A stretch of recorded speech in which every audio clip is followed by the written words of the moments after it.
Bonsoir, bienvenue au Théâtre de Vidy.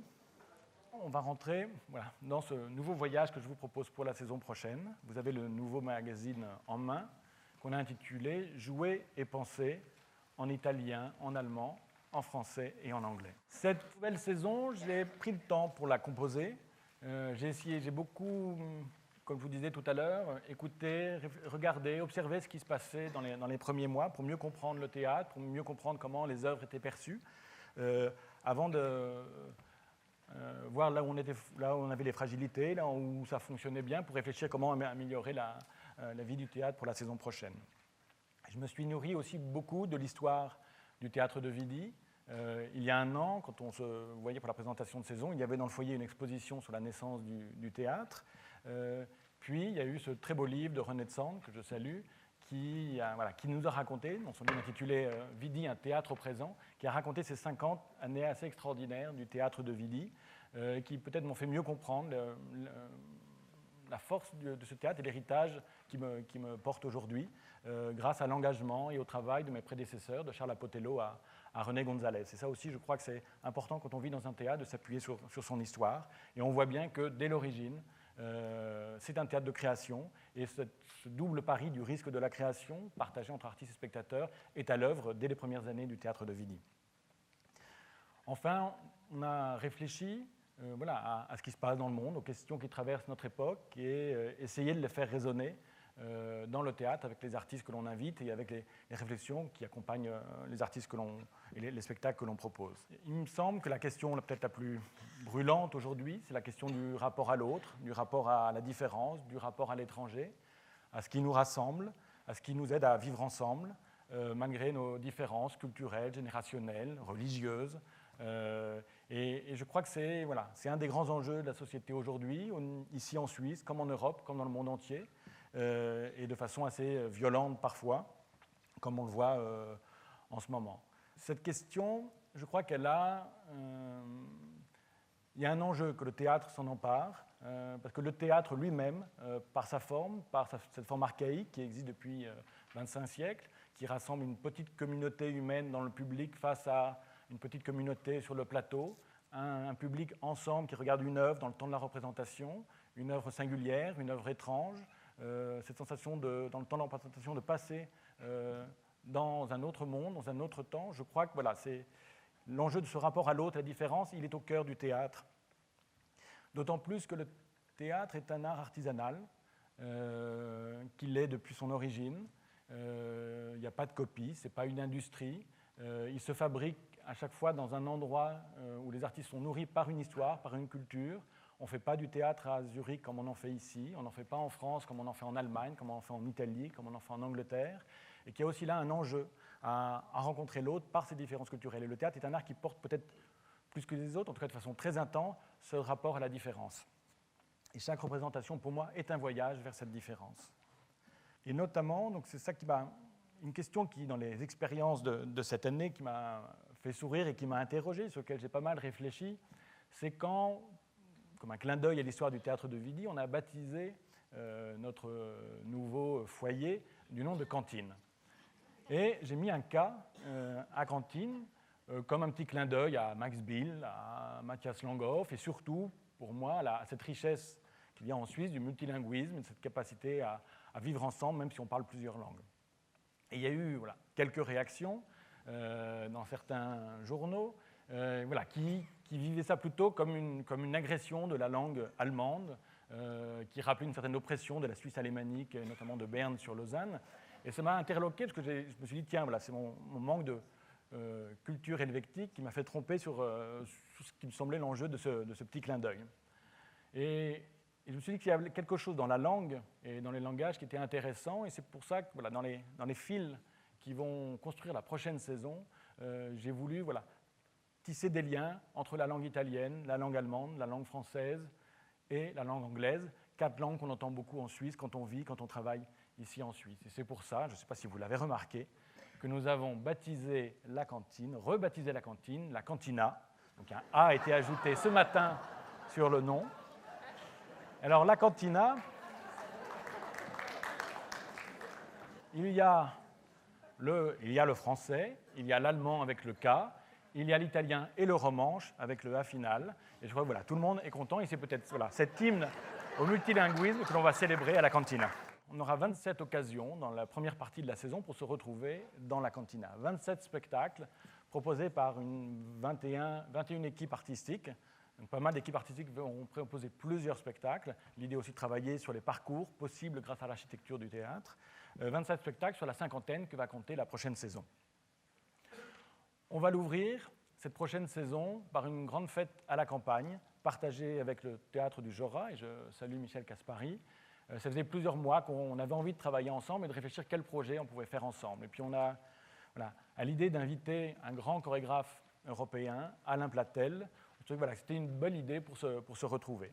Donc début septembre, l'ouverture de saison se fera à Mézières, au Théâtre du Jorat. Michel Caspary m'a promis qu'il allait faire très beau. Et ce sera une occasion de commencer autrement la prochaine saison. Alain Platel, je crois que c'est la première fois qu'il vient à Lausanne. Il était l'année dernière au Festival de la Bâtie. C'est un artiste que j'aime énormément depuis longtemps. Il travaille à Gand, en Flandre. C'est un peu pour moi un des grands héritiers du Tanztheater, de la danse-théâtre, mais à sa manière, avec une très grande sensibilité, une grande capacité à traquer la fragilité de l'humain et d'interroger cette fragilité sur scène dans des spectacles chorégraphiques ou dans des spectacles plus théâtraux. Cette nouvelle création qui vient de naître il y a 3 semaines à Gand, ça s'appelle En avant-marche, c'est un beau titre pour commencer une saison, et c'est un spectacle où il interroge une forme populaire, comme il le fait souvent, et ça, cette fois-ci, c'est autour d'une fanfare. La fanfare, cette petite communauté humaine qui, avec des instruments différents, essaye de marcher ensemble. Ils sont inspirés d'une petite histoire, d'une petite pièce en un acte de Pirandello, pour raconter l'histoire d'un tromboniste malade qui n'arrive plus à jouer son instrument et qui est mis un peu au banc de cette fanfare et qui ne peut jouer que des cymbales. Et voilà, c'est sur la mélancolie, la tristesse de cet homme dans cette fanfare, et c'est une grande fanfare qui est réunie sur scène. Il y a des acteurs, il y a des musiciens, il y aura une harmonie, une fanfare que l'on va solliciter à Lausanne, et ensemble, voilà, on va, pendant tout le spectacle, être dans cette fanfare, et je crois que ça va être assez magnifique dans ce théâtre en bois du Jorat. Une partition musicale très travaillée entre le 19e et le 20e siècle, de Beethoven à Verdi, jusqu'à l'hymne belge et sûrement l'hymne suisse quand ils joueront ici. Je crois que voilà, c'est une belle fête musicale à laquelle nous vous convions au Théâtre du Jorat pour commencer la saison. L'autre grande figure qui ouvrira notre saison, à Vidi cette fois, ce sera quelques jours plus tard, c'est Simon McBurney. Simon McBurney, pour moi, est un des plus grands acteurs et metteurs en scène aujourd'hui. Il travaille en Angleterre avec sa compagnie qui s'appelle le Théâtre de Complicité. Il est metteur en scène, mais aussi acteur, au théâtre ou au cinéma. Il était notamment dans un des derniers Woody Allen. Et il a été formé chez Jacques Lecoq, une école très particulière en France, qui ne travaillait pas seulement sur le rapport au texte, comme dans la tradition française du théâtre, mais qui poussait les jeunes acteurs à travailler aussi dans son rapport au corps, dans le rapport aux objets, et peut-être, comme Jacques Lecoq disait, le premier muscle qui travaillait, c'est le muscle de l'imagination. Ariane Mnouchkine est passé chez Lecoq, Christophe Martalère aussi. Voilà. Et je crois que Simon est un des grands héritiers de cette tradition théâtrale. Simon McBurney avait envie de réfléchir sur la question de la conscience de soi, la conscience de l'autre. Et pour ça, il s'est inspiré d'une histoire, du récit d'un photographe américain qui est parti se perdre au fin fond de l'Amazonie, rencontrer des Indiens. Il s'appelle Loren McIntyre, c'était dans les années 60. Et d'ailleurs, la photo que nous avons utilisée pour la couverture du magazine et pour l'affiche de cette saison est une photo de Loren McIntyre. Il prend ce récit et il va nous le raconter, pas avec un grand décor, pas avec beaucoup de vidéos comme il faisait parfois, mais juste lui, seul, sur scène, qui nous raconte cette histoire. C'est un incroyable raconteur d'histoire, mais comme il aime aussi beaucoup la technologie et qu'il ne cesse de réinventer le théâtre, il utilise, je crois, la technologie qui a le plus modifié le théâtre ces dernières années, c'est le son. Chaque spectateur de la salle Apotello aura un casque audio sur les oreilles, et sur le plateau, il y aura Simon McBurney avec des micros, plein de micros sur scène, qui lui permettront de nous faire voyager très loin, et de nous faire voyager entre là-bas et ici, entre cette histoire au fin fond de l'Amazonie. Il y a des moments donnés, on a l'impression que les moustiques sont autour de nous et qu'on est en pleine jungle, et nous ramène sur le plateau, dans le présent, dans l'ici et le maintenant du théâtre. Ça, je crois que ça va être un des grands événements de la saison en Europe. Le spectacle est en répétition. J'étais voir une répétition il n'y a pas longtemps. Il sera créé au Festival d'Édimbourg en août et il viendra juste après. On aura la première continentale, comme disent les Anglais, ici à Vidi, début septembre. Avec Alia Sturenburg, que je salue, du Festival de la Bâtie, on a eu envie de renouveler l'aventure initiée l'année dernière, de s'associer entre l'ouverture de saison et le Festival de la Bâtie à Genève. Alia a choisi ces deux spectacles, celui d'Alain Platel et celui de Simon McBurney, pour l'intégrer à son programme. Et de mon côté, j'ai choisi deux artistes dans sa programmation que j'avais envie de partager avec les adhérents de Vidi, qui auront donc un accès favorisé avec des navettes gratuites pour aller à Genève. Ces deux artistes sont Gisèle Vienne, qui est une chorégraphe, metteur en scène, qui travaille beaucoup sur les relations troubles qui existent entre les humains, notamment en complicité avec un auteur américain, Dennis Cooper. Et là, elle s'intéresse à la ventriloquie. Donc, elle fait un spectacle qu'elle est en train de créer, qui s'appelle La Convention des ventriloques. Et elle s'intéresse à cette chose assez étrange de cette voix déconnectée du corps, ce rapport entre la voix et la pensée, et comment se transmet cet art de la ventriloquie. Ce sera souvent un spectacle étonnant.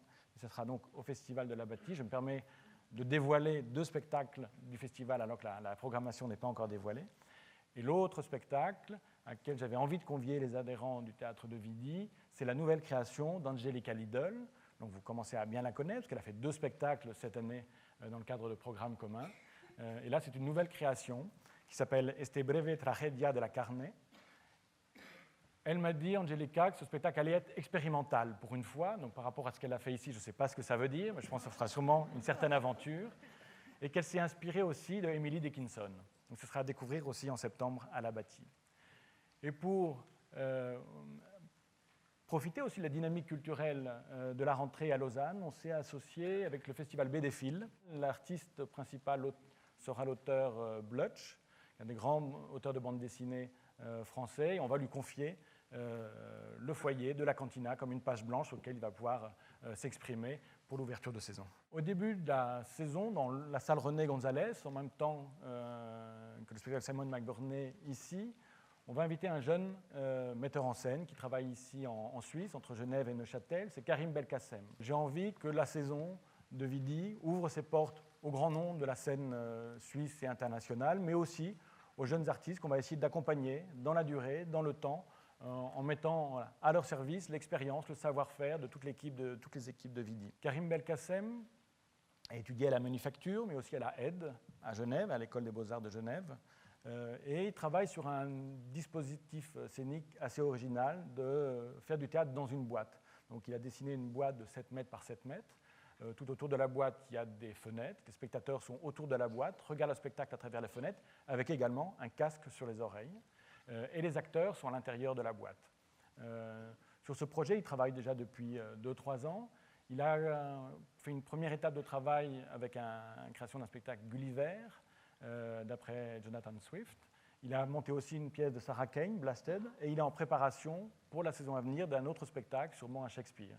Donc il viendra au mois d'août, commencer à faire son travail sur Shakespeare, mais en septembre, il reprendra ces deux spectacles qu'il vient de créer, le Gulliver, où on retrouve dans cette histoire où Gulliver rentre chez lui et raconte à sa femme et ses amis son voyage chez ces étrangettes que sont les Lilliputes, on retrouve cette question de la différence, du rapport à l'autre, de l'étrangeté, mais cette fois pour les enfants. Le soir, il mettra en scène donc Blasted de Sarah Kane, qui est peut-être une des pièces les plus violentes de la dramaturgie contemporaine, une des premières pièces de Sarah Kane, cette jeune auteur anglais qui a essayé de faire un peu exploser les règles de la dramaturgie traditionnelle anglaise en enfermant dans un hôtel un couple, une jeune femme et un homme, dans une relation assez extrême, assez trouble, assez violente, et qui se retrouvent dans la deuxième partie du spectacle en pleine guerre.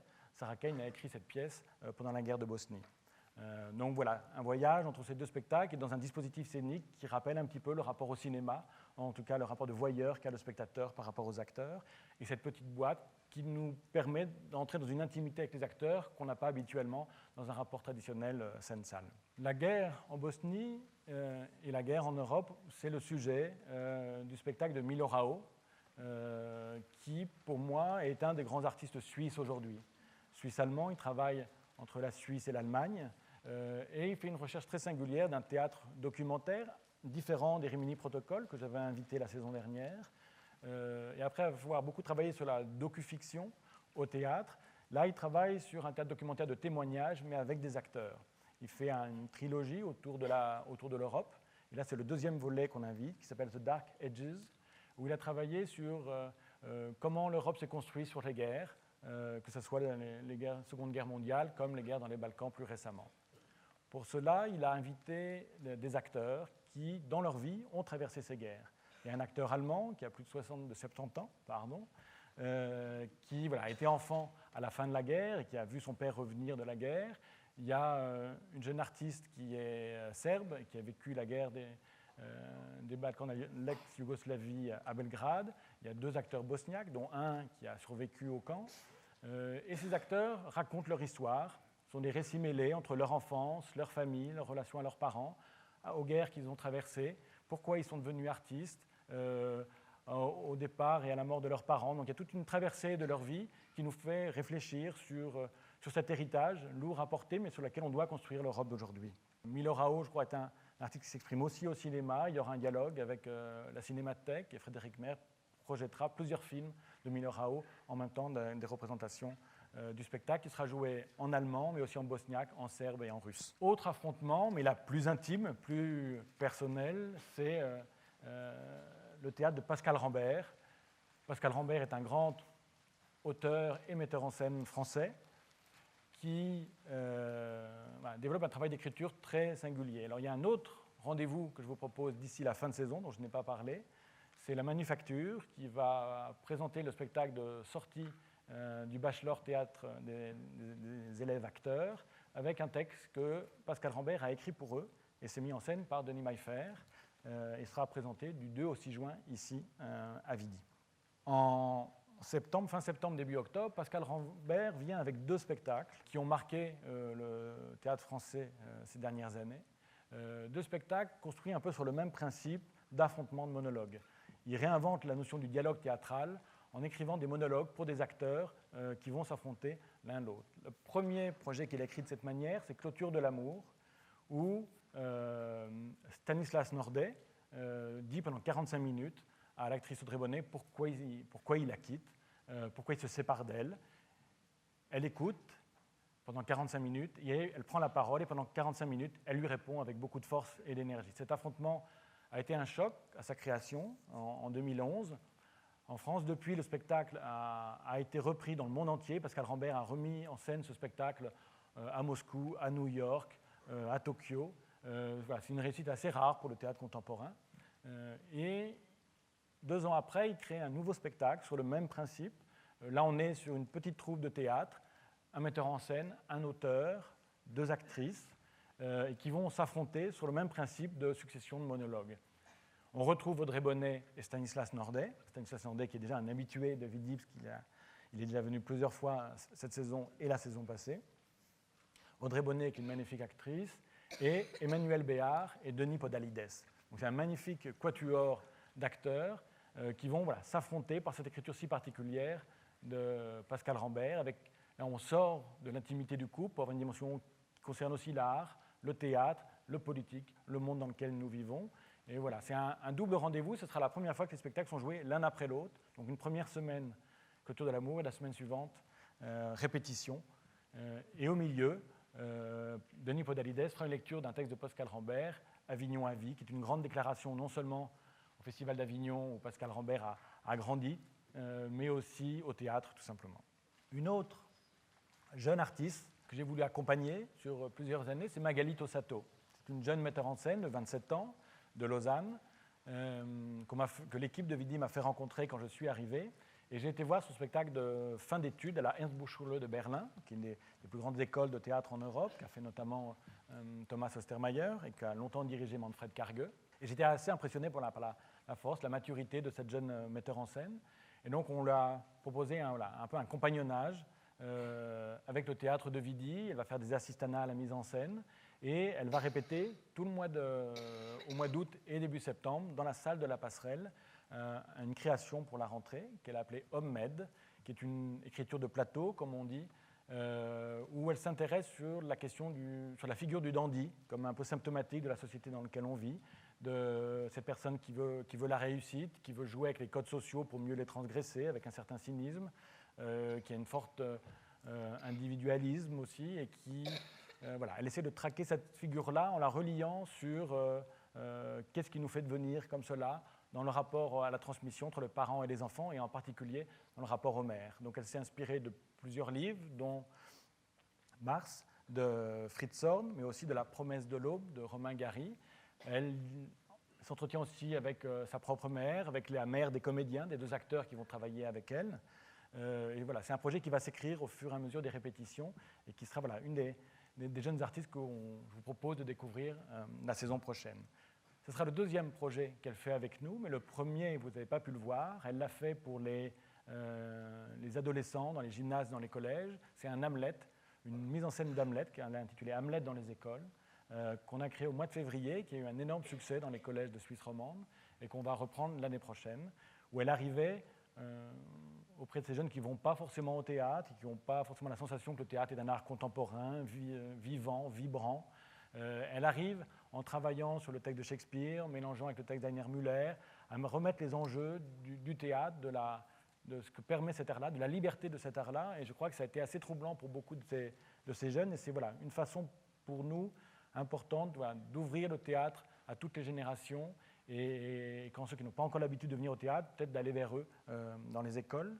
Et on a envie l'année prochaine aussi, peut-être dans la 2e partie de saison, de trouver une façon de reprendre ce spectacle en dehors des collèges pour que ce soit aussi ouvert à d'autres adolescents. Cette ouverture au jeune public, ça va être aussi une des couleurs nouvelles de la prochaine saison.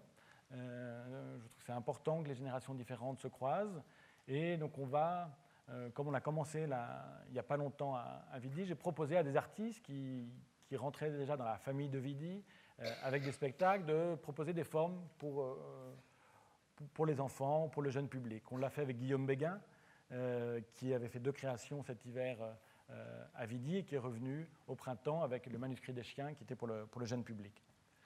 Là, on va le faire avec Karim Belkacem pour Gulliver et on va le faire avec une compagnie anglaise qui s'appelle Force Entertainment. C'est avec le Théâtre de Complicité, l'autre grande compagnie britannique menée par Tim Mitchell, qui travaille aussi en art visuel autant qu'en théâtre et qui dépouille un peu les artifices du théâtre, l'acteur dans le rapport à la parole et au texte, l'acteur par rapport au spectateur, avec pas mal d'imagination et un aspect assez ludique aussi dans le rapport au théâtre, pour aller peut-être au cœur des enjeux du théâtre. Là, on va présenter leur premier spectacle jeune public, qu'ils l'ont créé à Londres à Noël, c'est une tradition à Londres, les spectacles pour enfants.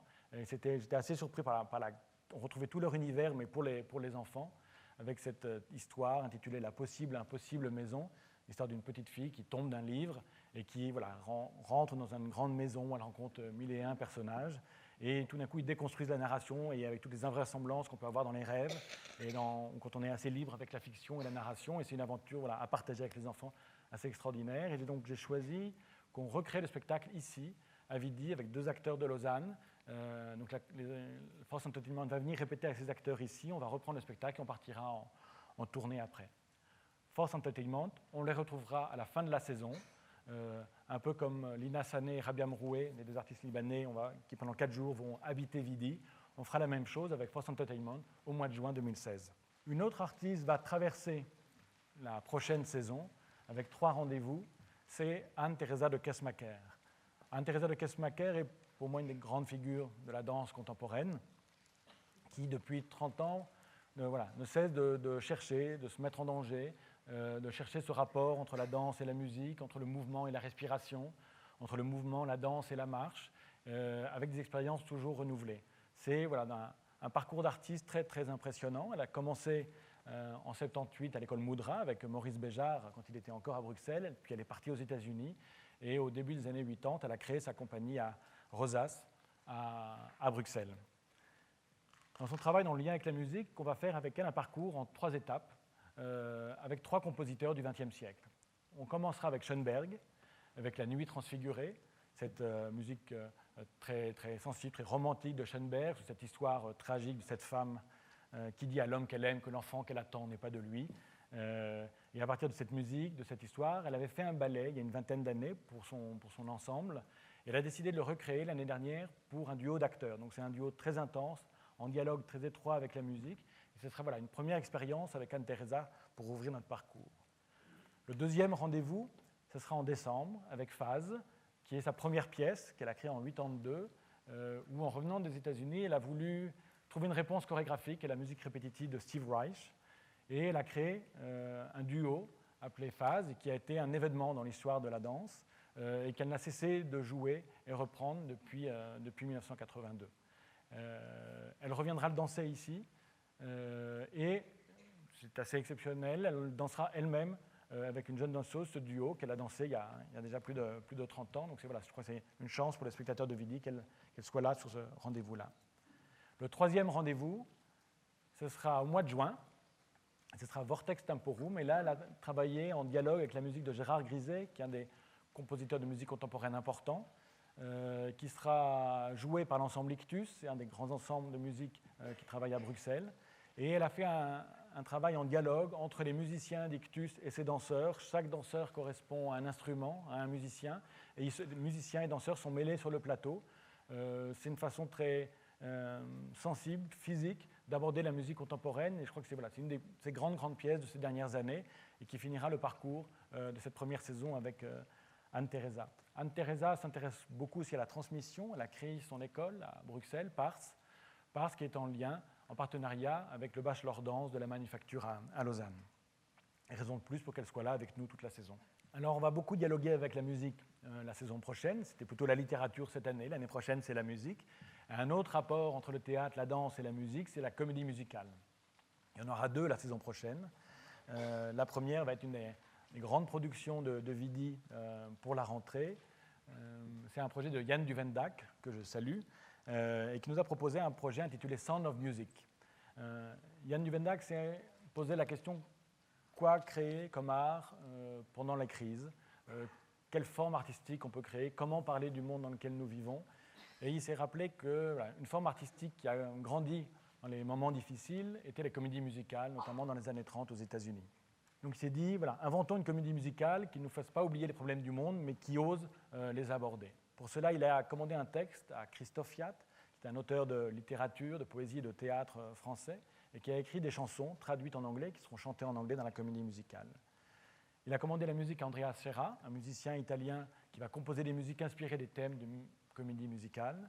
Et il a demandé à Olivier Dubois, chorégraphe, qui a un grand talent pour chorégraphier des ensembles, d'inventer la chorégraphie de cette comédie musicale. Ils vont venir répéter ici en juillet pour préparer ce spectacle qui sera créé au Festival de la Bâtie, au Théâtre Forum Mérin, et je salue l'équipe du Forum Mérin Yann Bruchweiler qui est ici, qui auront donc la création du spectacle avant qu'on l'emmène en tournée en France, puis qu'ils reviennent ici à Vidi pour plusieurs représentations. On enchaînera avec avec une pause musicale dans la saison. Pour moi, c'est important qu'il y ait des vibrations, des énergies différentes dans la vie du théâtre et dans les parcours que font les spectateurs à travers la saison. On l'avait fait avec Rodolphe Burger la saison dernière, et là j'ai proposé à Olivia Pedroli, une artiste qui travaille à Neuchâtel, mais qui travaille aujourd'hui dans le monde entier, de venir chercher et travailler ici à Vidi, qui est une artiste en la rencontrant qui a envie d'aller au-delà du simple concert et qui a envie de réfléchir au rapport scène-salle, à la question du plateau, notamment du rapport à l'image. Donc là, c'est un premier rendez-vous qu'on propose avec elle, où elle va, pour Vidi, créer un concert qui reprendra le concert qu'elle fait pour son dernier album, Thin Line, qu'elle fera notamment à Paléo au mois de juillet, et une musique qu'elle a fait pour une installation pour le Musée d'histoire naturelle de Neuchâtel, sur les loups, qui s'appelle Prélude pour un loup, et à partir d'images de caméras de surveillance qui ont filmé des loups en errance. En mélangeant ces deux expériences, elle crée un nouveau concert pour le théâtre de Vidi. Ensuite, vous retrouverez un artiste que vous avez vu il n'y a pas longtemps, c'est Nicolas Bouchot. Nicolas Bouchot qui était là la semaine dernière avec ce magnifique travail sur le texte de John Berger. Nicolas Bouchot est un des grands acteurs français, c'est l'acteur phare de la compagnie de Jean-François Sivadier. Il a joué tous les rôles de titre avec lui, du Roi Lear au Misanthrope, en passant par Danton. Et depuis quelques années, il fait dialoguer son expérience d'acteur et son métier d'acteur avec des textes de penseurs et qui le font réfléchir aux enjeux du théâtre et de la création. Il l'a fait avec Serge Danet, puis il l'a fait avec John Berger, c'est le métier idéal qu'on a présenté la semaine dernière. Et pour l'année prochaine, il prépare un nouveau projet autour de Paul Celan. Paul Celan, c'est un des plus grands poètes de langue allemande. Et dans cette interrogation sur le rapport aux langues, je trouvais intéressant qu'un projet autour de Paul Celan soit dans la saison. Paul Celan a beaucoup, notamment, réfléchi à la question de cette langue. Il était juif, roumain, ses parents ont disparu dans les camps, mais il a décidé de continuer à écrire en allemand. Et s'est beaucoup interrogé sur l'importance et les enjeux de la langue et de la poésie. Nicolas Bouchot a repris un texte qui s'appelle Le Méridien, et qui est le discours de Paul Celan quand il a reçu le prix Büchner, et on est en 1960. Et dans ce discours, il interroge les enjeux de la poésie en la comparant aux enjeux de l'art et en disant voilà, que la poésie est l'art qui ne représente pas le monde, comme peut le faire l'art, mais perçoit le monde. Et cette vision de la poésie dialogue évidemment avec les enjeux du travail d'acteur que pratique Nicolas Bouchot, qui ne représente pas un personnage, mais par son corps, par son souffle, par sa voix, vit un personnage, vit une langue. Et voilà, et c'est ce dialogue-là entre la poésie de Paul Celan et le travail de Nicolas Bouchot qui sera le cœur de ce nouveau projet qui s'appelle Le Méridien. S'intéresser aux enjeux de la poésie, au mystère de l'art, c'est une chose qui me semble importante sur un plateau de théâtre. Et on poursuivra cette réflexion avec Romeo Castellucci. C'est un artiste qui me semble important aujourd'hui dans le paysage du théâtre contemporain, et c'est pour ça que c'est important qu'il soit là à Vidi régulièrement. Il est déjà venu 2 fois cette saison. Et là, il vient avec un spectacle qu'il a déjà créé, parce que le précédent Go Down Moses, c'était une création ici à Vidi. Le spectacle qui sera présenté au mois de novembre, c'est sur le concept du visage de fils de Dieu. Donc une autre interrogation par rapport en lien entre le mystère de l'art et le mystère de la spiritualité, de la religion, l'interrogation de l'image, de l'importance de l'image dans notre civilisation, en partant de peut-être l'image la plus importante ou la première image dans l'art, qui est la représentation du visage du Christ. Donc derrière un grand tableau d'Antonello de Messina, il va jouer sur scène une scène très simple, triviale, d'un jeune homme qui part travailler, qui donc laisse son père très âgé à la maison, et au moment où il part, son père a une crise de dysenterie et son fils donc doit s'occuper de lui, doit le nettoyer. Et ça recommence, et ça recommence. C'est extrêmement simple, mais c'est bouleversant de voir l'amour que ce fils a pour son père, mais aussi la souffrance qu'il a par rapport à la maladie de son père, tout ça face au regard mystérieux du Christ.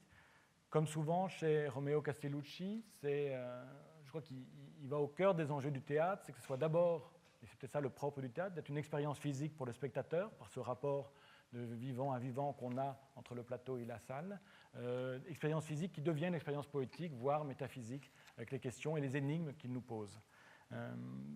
Je crois que ça a dérouté certains, là, le spectacle de Romeo Castellucci cette saison, mais pour moi, ça fait partie de son travail, parce que la question qu'il pose, en tout cas, il nous met face aux énigmes de notre existence, et je crois que c'est ça le cœur de son travail, de ses enjeux. Ce n'est pas un théâtre auquel il faut tout comprendre, c'est un théâtre qui interroge et qui ouvre, et je crois que c'est ça les enjeux de Romeo Castellucci. Romeo, qui est un de ces artistes qui a fait dialoguer beaucoup le théâtre et les arts de la scène. Je crois que depuis l'origine, le théâtre est un art qui a cette capacité à se nourrir des autres formes artistiques, et c'est pour cela, je crois qu'on dit que c'est un art vivant, donc que ce soit de la dramaturgie théâtrale, mais aussi de la littérature, mais aussi de la musique, mais aussi des arts visuels. Ce dialogue, il s'exprime aussi évidemment dans la danse contemporaine, et une des artistes qui travaille en Suisse et qui a fait le plus dialoguer les arts visuels avec la danse, c'est Larry Bott, grande chorégraphe madrilène qui travaille à Genève depuis des années, et on a décidé d'ouvrir les portes de Vidi à Larry Bott pendant 10 jours, en présentant plusieurs de ses créations qu'elle a fait en dialogue avec d'autres artistes. La pièce centrale de sa présence sera un dialogue entre elle et Lucinda Child, autre grande chorégraphe américaine. Et elle a fait dialoguer, elle a proposé à Ruth Child, une danseuse américaine qui travaille à Genève, de reprendre un solo, une petite pièce de Lucinda Child créée dans les années 60 qui s'appelle Carnation. Début d'une tentative d'une nouvelle façon d'aborder la danse en participant à tout ce mouvement artistique qui était à New York à cette époque-là, en utilisant des gestes très simples du quotidien, des objets du quotidien, pour en faire du mouvement, pour en faire de la danse. C'est très ludique, c'est très drôle, c'était assez révolutionnaire pour l'époque. Et cette même Ruth Child interprétera aussi des pièces que Larry Bott a créées dans les années 90, une partie de son cycle des pièces distinguées, les Mas Distinguidas, comme il les a appelés. Et c'est assez étonnant de voir le lien et la transmission un petit peu entre Lucinda Childs et Larry Bott. Une autre façon, comme on l'a fait avec Anne-Theresa de Kesmaker, d'essayer de faire une traversée dans l'histoire de la danse. En écho à cette présentation, on projettera un film dans la salle René González, Mariachi, inspiré d'une chorégraphie de Larry Bott, où elle tente une expérience entre danse et cinéma, où elle fait danser ses danseurs avec une caméra. Et la caméra participe au mouvement des danseurs. Ce sont 3 danseurs qui se succèdent, et c'est aussi une expérience très originale du rapport entre la danse et l'image, qu'on proposera avant et après la représentation du double programme de Rothschild. À la fin de cette présence, sur les 2 derniers jours, on reprendra un spectacle qui avait fait un peu de bruit lors du dernier festival de la Bâtie, qui s'appelle El Triunfo de la Libertad. Ce spectacle, elle a créé sans plus une installation scénique ou une pièce scénique, comme elle l'appelle, où il n'y a pas d'interprète, il n'y a pas de danseur, il n'y a pas d'acteur sur scène. Donc c'est juste, on est face à un plateau vide, où des mots défilent sur des panneaux, et un jeu de lumière incroyable. Et ce jeu de lumière, ces jeux des mots sur le plateau créent du mouvement, créent de la danse.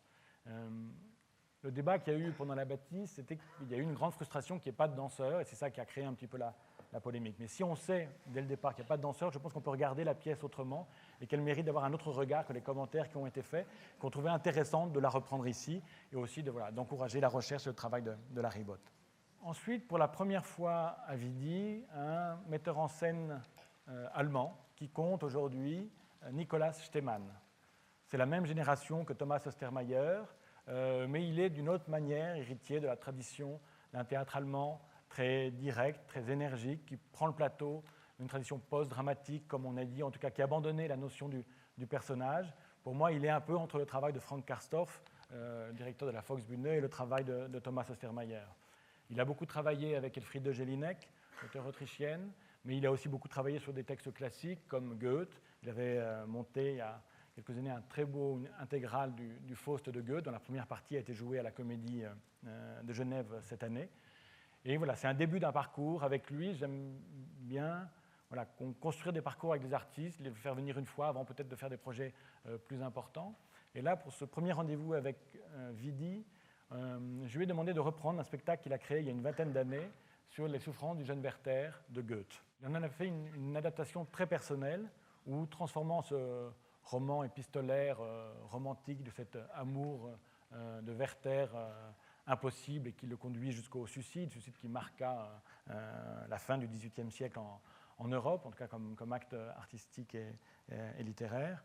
Là, il le reprend en l'adaptant aujourd'hui, en faisant résonner ce roman épistolaire avec ce goût de la confession assez égocentrique que l'on voit sur les réseaux sociaux, et d'une autre façon, peut-être romantique, de vivre aujourd'hui. Il y a un dialogue entre la langue de Goethe aujourd'hui, avec un magnifique acteur, Philippe Hormer, qui est extrêmement énergique, extrêmement excessif, et qui va très bien avec le théâtre de Nicolas Stemann. Il a en plus comme qualité d'être bilingue, il est autrichien, mais il parle français et allemand.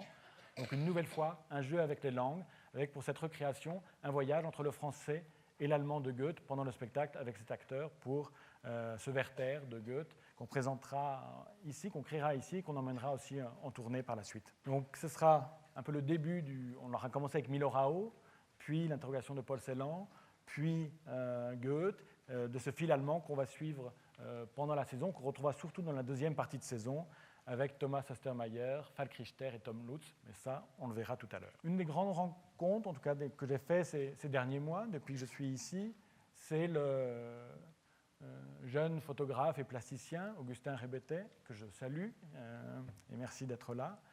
J'étais assez impressionné par la force, presque le romantisme de son travail, très vivant, très vibrant, très chaotique, habité de fantômes, d'êtres étranges, qu'il essaye de sortir de façon très, très poétique. J'avais vu son installation qu'il avait fait à Vevey Images, qui m'avait beaucoup impressionné. Et quand je l'ai rencontré, il m'a dit qu'il avait envie de la scène, envie de confronter son travail au rapport au temps et au rapport vivant que propose le théâtre. Je trouvais que c'était un pari intéressant et qu'il pouvait amener quelque chose au théâtre. Et donc, après Magali Tossato, c'est lui qui s'installera pendant plusieurs semaines dans la passerelle pour créer une nouvelle forme. Il a intitulé ça « Rentrer au volcan ». On lui a aussi confié le foyer qui va sûrement transformer avec, de façon, j'imagine, sûrement assez chaotique et qui donnera beaucoup de caractère à Vidi. Une des phrases du projet qui décrit bien son travail, nous avons des cœurs cassés, des rêves magnifiques, et ce qu'on exprime, c'est fragile, sale et touchant, ça vient d'ailleurs, et pourtant nous sommes là maintenant. Voilà le rendez-vous qu'il nous propose à la Passerelle au mois de décembre. On finira l'année avec un deuxième spectacle italien, avec un jeune chorégraphe italien, Alessandro Ciaroni, qui présentera 3 spectacles. J'aime l'architecture du théâtre de Vidi avec ses différentes salles et cette capacité qu'il nous donne à pouvoir proposer plusieurs œuvres d'un même artiste dans le même temps. Les quelques expériences que l'on a faites, que ce soit avec Boris Charmatz ou plus récemment avec Maggie Marin, je crois pour les spectateurs qui ont eu la chance de voir Singspiele et après Beat de Maggie Marin, c'est une vraie expérience et de voir différentes formes d'un même artiste. Avec Alessandro Ciaroni, il va présenter 2 formes. Sur la scène de la salle Apotello, ce sera Untitled, où il interroge la forme circassienne du jonglage avec 4 jongleurs de massue, mais qu'il détourne ou qu'il pousse à l'extrême en les faisant jongler, jongler et jongler jusqu'à épuisement, jongler seul et jongler ensemble, pour essayer à travers l'étirement de cette forme-là, interroger le travail, l'engagement, l'échec possible. Ce qui est impossible au cirque, c'est d'échouer dans son numéro. Là, à un moment donné, ils doivent échouer et se reprendre après. Donc voilà, d'une expérience extrêmement simple, presque hypnotique, ça devient presque une expérience métaphysique pour le spectateur.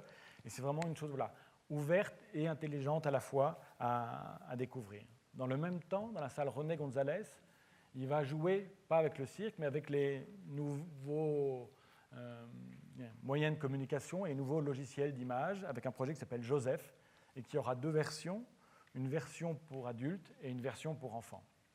Le principe est assez simple, c'est qu'il danse devant sa webcam, avec des logiciels d'image qui transforment son corps, donc qui dédoublent son corps, qui le tordent dans tous les sens, et c'est un jeu très simple de chorégraphie d'un danseur face à sa webcam.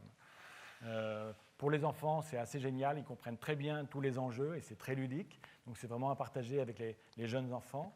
Et pour les adultes, ils branchent sa webcam sur un logiciel qui s'appelle Chatroulette et qui permet de rentrer en connexion de façon aléatoire avec des personnes qui sont sur le site. Et comme c'est aléatoire, évidemment, on peut faire des rencontres étranges, et là, ce n'est pas pour les enfants. L'idée, c'est de faire un parcours. On peut voir les 2 spectacles l'un après l'autre, ou amener ses enfants le matin ou l'après-midi, aller voir le spectacle pour les adultes le soir. Voilà.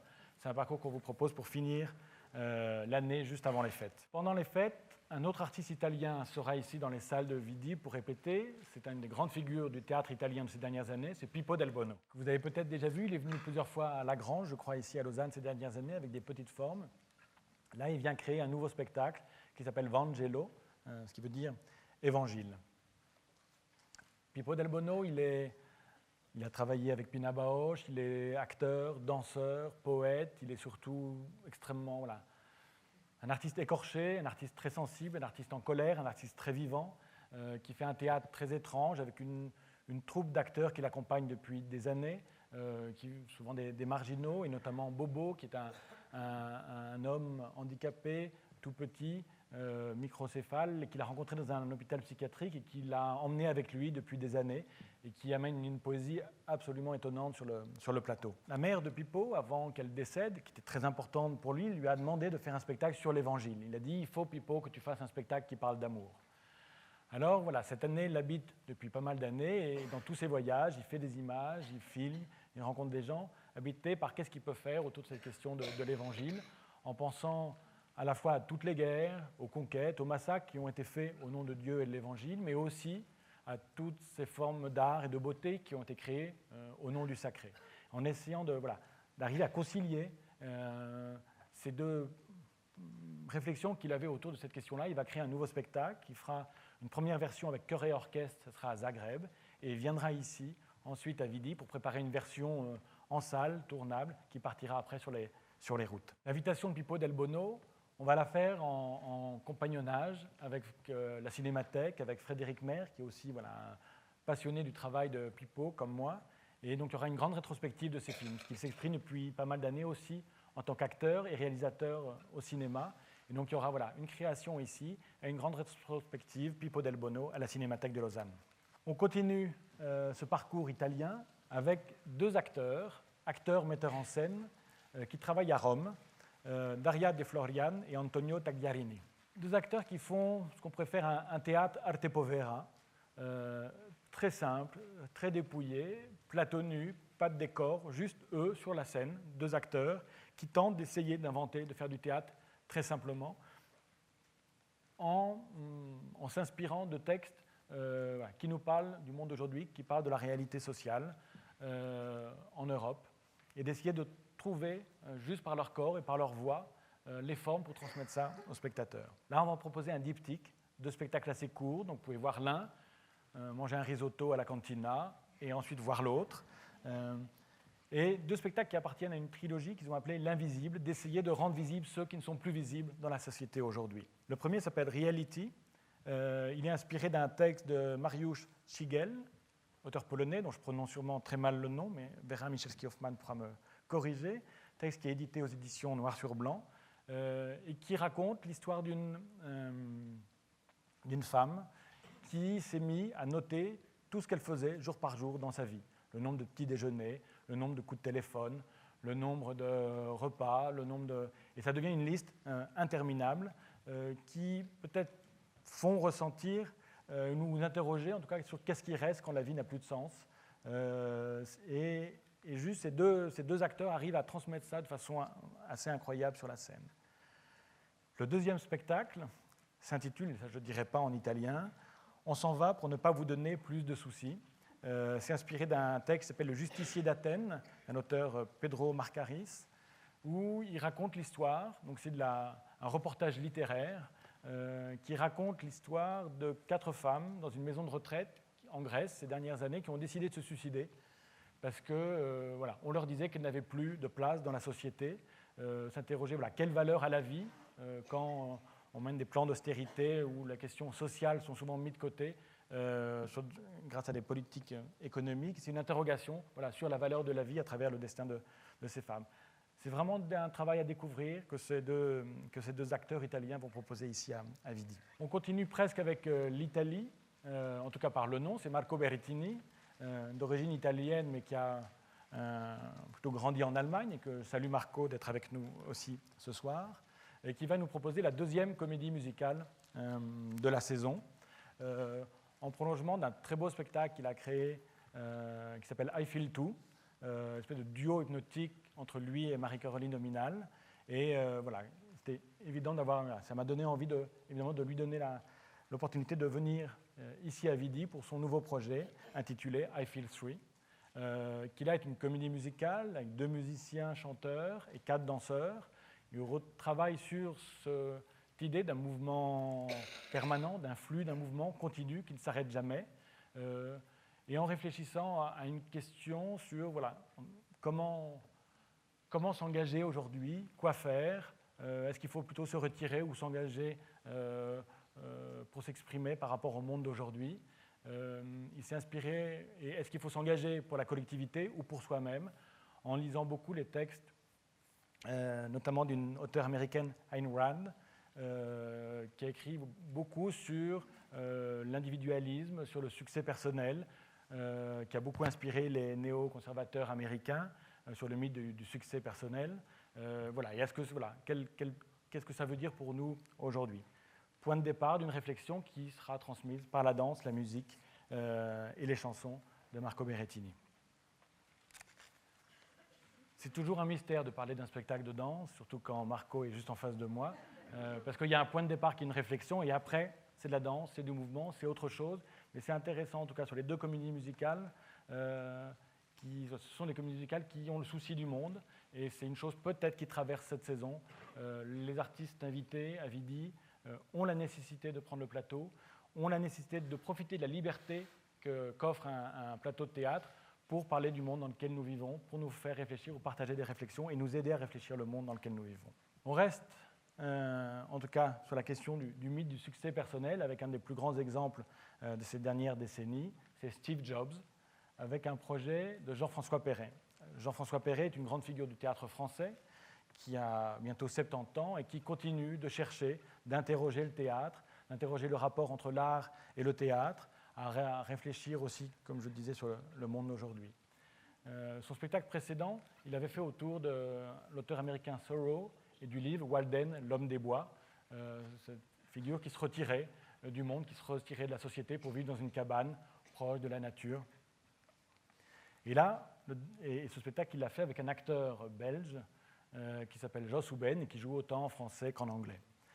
Et ensemble, ils ont eu envie d'interroger une figure, Steve Jobs, du monde contemporain, de ce mythe de cet hippie dans un garage en Californie qui a révolutionné le monde avec son produit Apple, ou en tout cas qui a fait croire à la planète que acheter un ordinateur Apple, acheter une pomme de Steve Jobs, c'était penser différemment. Et voilà, un énorme, plus grand coup marketing jamais réussi, mais voilà, qui interroge sur peut-être quel monde on partage ensemble, quel monde commun on fait ensemble à travers ce mythe de la pomme de Steve Jobs. Ça va être un spectacle très simple, c'est un très beau poème scénique.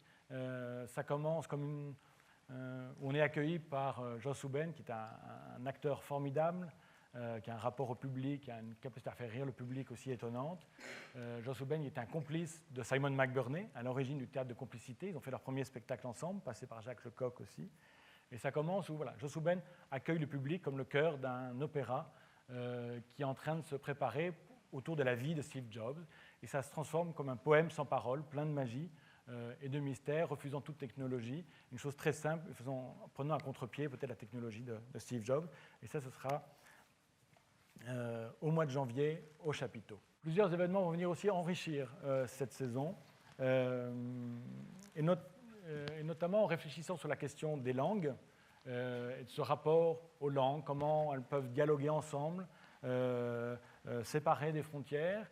J'ai rencontré le travail d'un collectif d'auteurs qui viennent de Suisse romande, de Suisse allemande, de Romans, du Grison, et qui ensemble font des performances, des lectures performées et musicales avec des textes écrits pour être dits.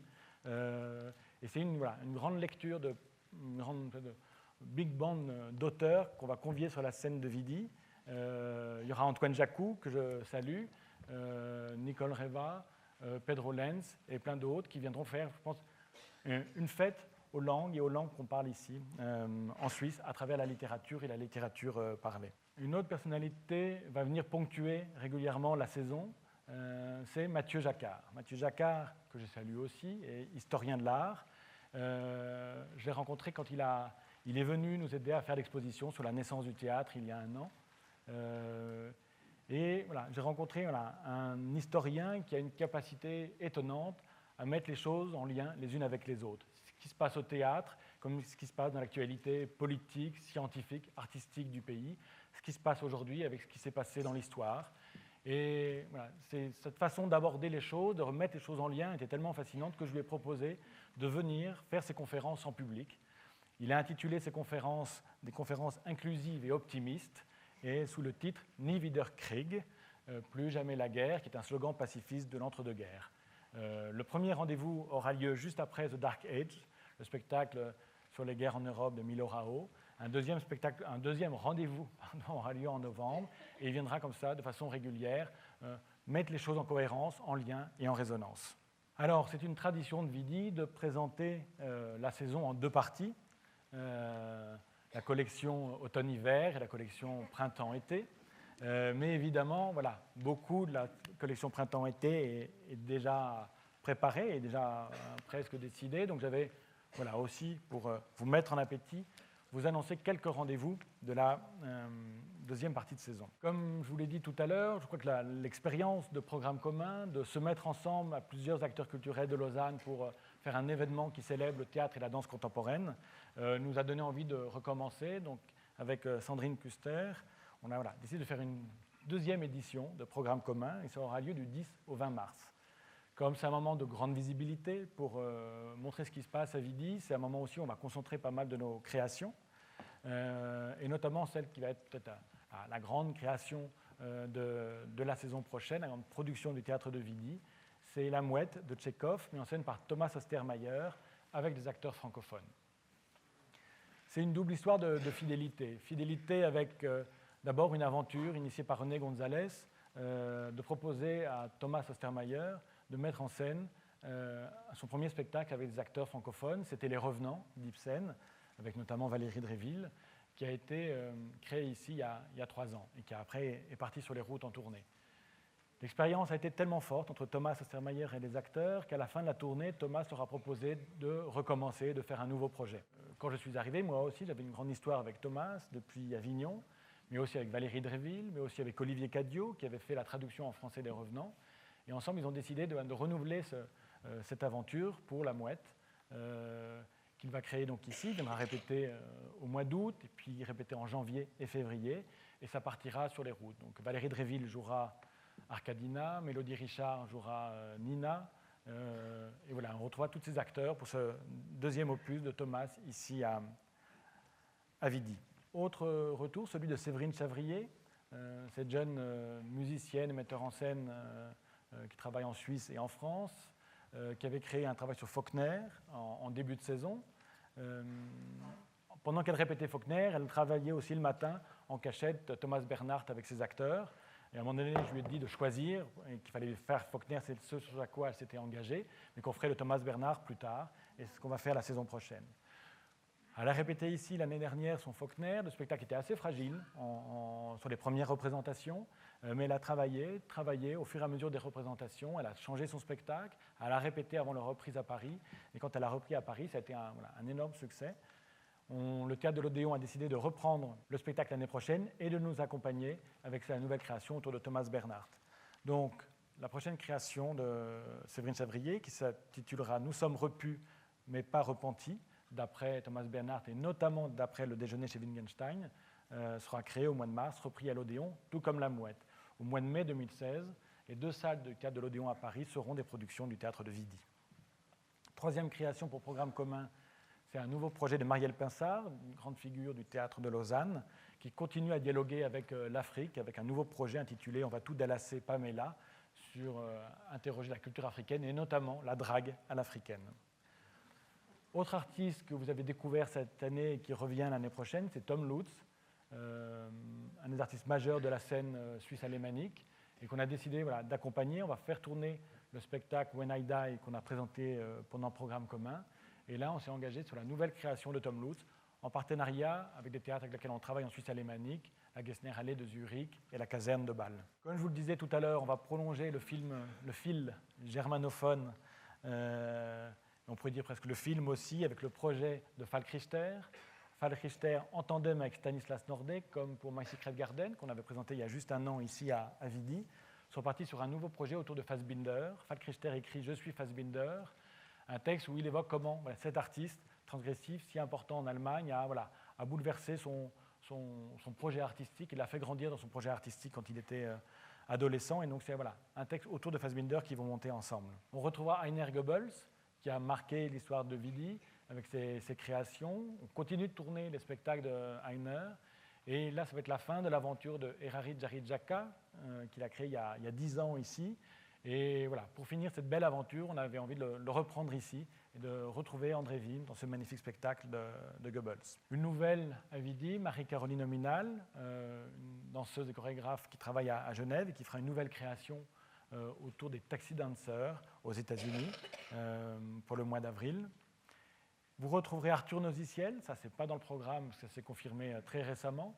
Vous l'aviez découvert avec Jan Karski, très beau texte de Yannick Enel adapté au théâtre. Et là, il vient sur une mise en scène en anglais avec des acteurs américains de Splendids de Jean Genet. Langue anglaise qu'on retrouvera avec Force Entertainment, comme je vous l'ai dit, en fin de saison. Merci beaucoup pour votre écoute.